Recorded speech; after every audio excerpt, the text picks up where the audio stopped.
Social bullying is a type of bullying that can include isolation, damaging someone's social reputation, and forcing others to exclude someone from their group. This can also include bullying in a relationship. Cyberbullying is the most recent and common type of bullying, and this can be through internet, social media, and cell phones. Physical bullying is a type of bullying that can include kicking, punching, hitting, or other physical attacks that are repeated. Bullying. This type of bullying includes name-calling, teasing, mocking, intimidation, racist remarks, or verbal abuse. A victim of social bullying. My freshman year of high school, everything started out great. I had friends. I was ready to just get through high school and have fun and make friends and graduate the top of my class. But it slowly diminished when people found out that I was gay. And last year I joined the school talent show, performing an original piece written for the book I've been working on. It's a book that I hope through my experiences, everyone who is in that low place just like me can find the same strength I did.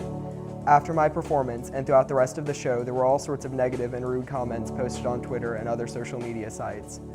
While I didn't see the comments myself, people were talking about it at school the next day. 2 years ago, I was only 15.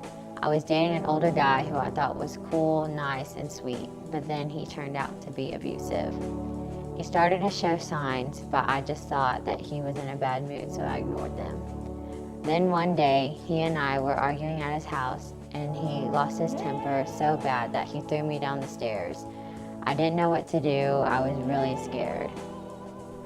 Coming from a mixed background, I have found myself in many situations where various people have commented on my skin color and the skin color of both of my parents. My mother is black and my father is white, and when I told my best friend, she was very supportive, but she told her sister, and her sister she wasn't very supportive.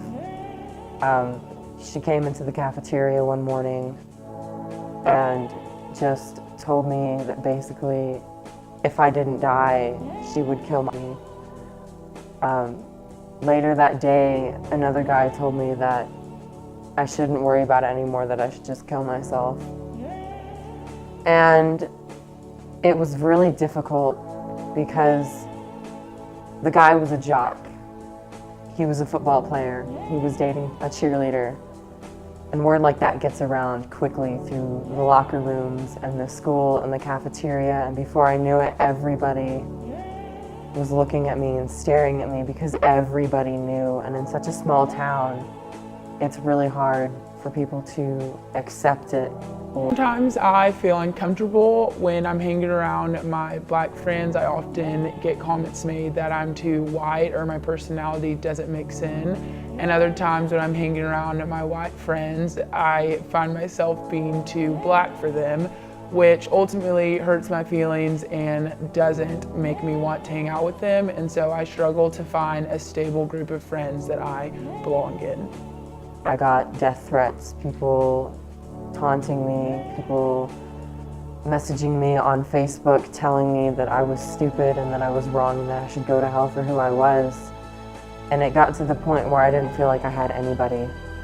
I was scared to come to school every day. I was scared to talk to my friends. And my parents had no idea what was going on because I hadn't even come out to them yet. So I was scared that because everybody was saying these things that it would get around to them. And more than once I contemplated suicide. As I was falling down the stairs, he started kicking me and hitting me. He left bruises all over my body. The next day at school, I was changing in gym class and my best friend noticed the bruises. I begged her not to tell a counselor.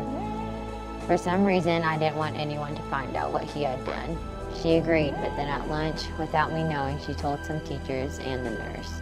They talked to me about it and I got enough support to end our relationship. When I write or when I create anything, I do it for the people who are in that dark place, who struggle with depression, suicide, and all the same things I did, so that they can find the strength to stand up for themselves. It just all came crashing down. I didn't know who I was. People treated me differently. I didn't have any friends. I got so wrapped up in myself that I pushed everybody that was still there for me. I pushed them away because I didn't know what to do. And It was honestly one of the worst years of my life.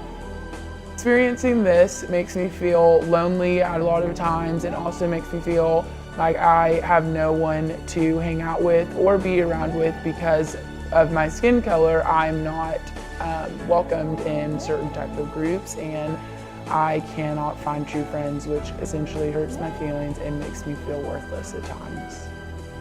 I focus on the people who enjoy my work, all the people who can relate to it, because in the end, you're an artist for yourself and all the people it helps. So live, love, and express yourself. It can free you from the depression caused by bullying. So if someone doesn't like you or what you create, know you live for yourself and you didn't make it for them. You don't usually realize what people say or do, but what you remember is how they made you feel.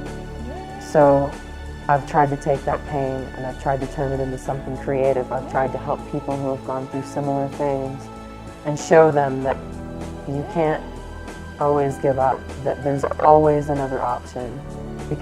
One thing I learned through this experience is that if you're going to do anything, you have to be strong enough to do it yourself. You should always tell people if something like that ever happens to you. If it weren't for my best friend, I don't know how I would have gone through it. Approximately 160,000 teens skip school every day because of bullying. Students are faced with this type of bullying every day. Incidents like these students happen all the time and can sometimes get out of hand. And not only can cause physical pain, but mental as well. If you don't stand up for someone, who will? Are you going to be silent?